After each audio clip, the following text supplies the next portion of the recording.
Olá, nesta nossa conversa, vamos mergulhar na história do pensamento geomorfológico. A gente vai fazer uma verdadeira jornada no tempo para entender como as grandes ideias e teorias foram moldando o jeito que a gente entende as paisagens da Terra. Para organizar nosso papo, a gente vai seguir 6 etapas, tá bem? Primeiro, vamos definir o que é essa ciência.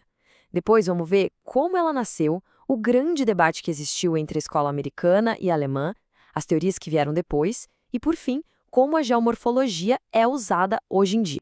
Então, para começar, vamos alinhar os conceitos. O que é, afinal de contas, a geomorfologia? Bom, de forma bem direta, é a ciência que nos ajuda a ler a história que está escrita na superfície do nosso planeta. Essa pergunta aqui, ela é a grande questão, o motor da geomorfologia. Pensem bem, dos vales mais fundos até as planícies que parecem não ter fim, cada pedacinho do relevo tem uma história para contar sobre como nasceu e como continua se transformando. É interessante pensar na geomorfologia como uma ciência-ponte. Ela não é nem só geologia, nem só geografia. Ela faz exatamente a conexão entre as duas. Ela pega o estudo das rochas e das estruturas da Terra, que é da geologia, e junta com a análise do espaço e da interação dos fenômenos na superfície, que é o campo da geografia.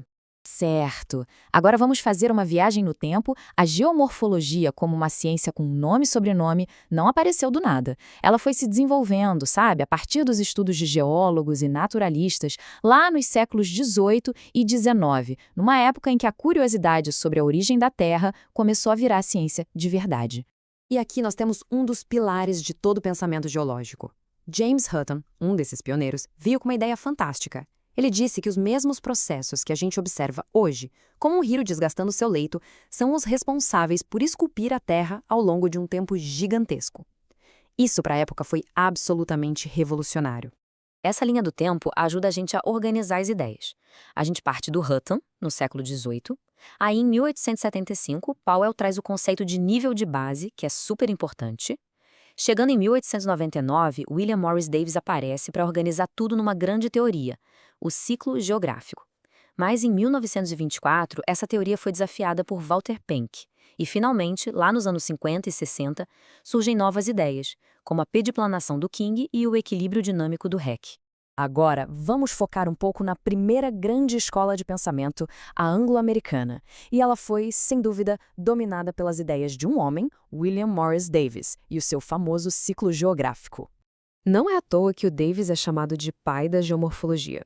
Foi ele quem, de fato, organizou o estudo do relevo. Ele criou um sistema, uma lógica, uma teoria bem amarrada, com uma pegada evolucionista muito influenciada pelo que se pensava na época, como o darwinismo. E o legal do modelo do Davis é a simplicidade dele, a elegância. Ele propôs o seguinte: depois que uma área sofre um soerguimento rápido, a paisagem começa a evoluir em estágios bem previsíveis, quase como um ser vivo, passando pela juventude, maturidade e, por fim, a senilidade. Então, a lógica é essa. Na juventude, a erosão é para baixo, vertical, bem agressiva, o que cria aqueles vales em forma de V. Na maturidade, a erosão passa a ser mais para os lados, alargando os vales.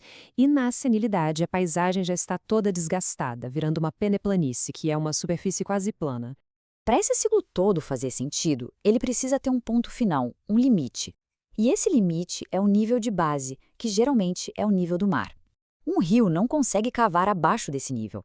Então, toda a evolução da paisagem, no modelo de Davis, é uma longa jornada em direção a esse ponto de equilíbrio.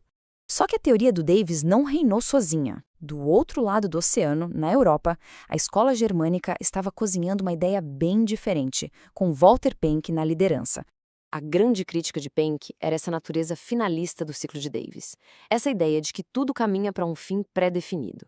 Para ele, a paisagem não ficava esperando a tectônica parar para começar a evoluir. Para Penck, era um processo contínuo, uma briga constante entre as forças que levantam o relevo e as que desgastam. Aqui, a gente consegue ver essa diferença de um jeito bem claro. Para Davis, a palavra-chave é tempo. O relevo passa por fases. Já para Penck, a chave é a relação de forças entre tectônica e erosão. Em vez de olhar para a idade do relevo, Penck olhava para a forma das encostas para entender se a tectônica estava mais forte, mais fraca ou estável. Olha, esse debate entre Davis e Penck dominou a geomorfologia por muitas décadas. Mas a ciência não para, né? E ali, pela metade do século XX, a coisa andou. Novas teorias começaram a surgir, oferecendo outras maneiras de explicar a evolução das paisagens. Uma dessas novas teorias foi a da pediplanação, do Lester C. King. Baseado no que ele observou na África, ele propôs que as paisagens evoluíam de um jeito diferente.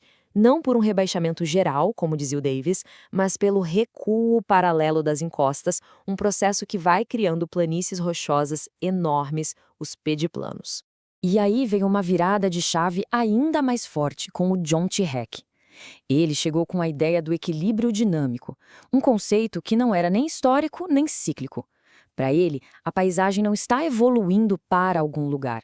Ela está no presente em um estado de ajuste constante com os processos que estão acontecendo agora. A forma e o processo estão sempre em equilíbrio. E essa longa jornada de ideias nos traz para os dias de hoje. Toda essa bagagem teórica nos deu ferramentas para entender o relevo de maneiras muito mais complexas e principalmente aplicadas. A geomorfologia moderna é uma ciência super viva e essencial.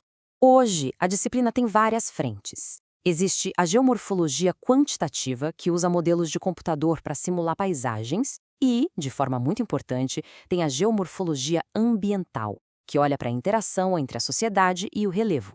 E isso gera aplicações práticas vitais, como ajudar a prevenir deslizamentos, planejar cidades, conservar o solo e analisar os impactos das mudanças climáticas. E para a gente terminar, fica aqui uma reflexão.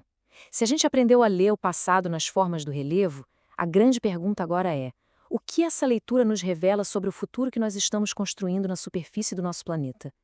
A história continua a ser escrita, e nós somos, agora, os seus autores.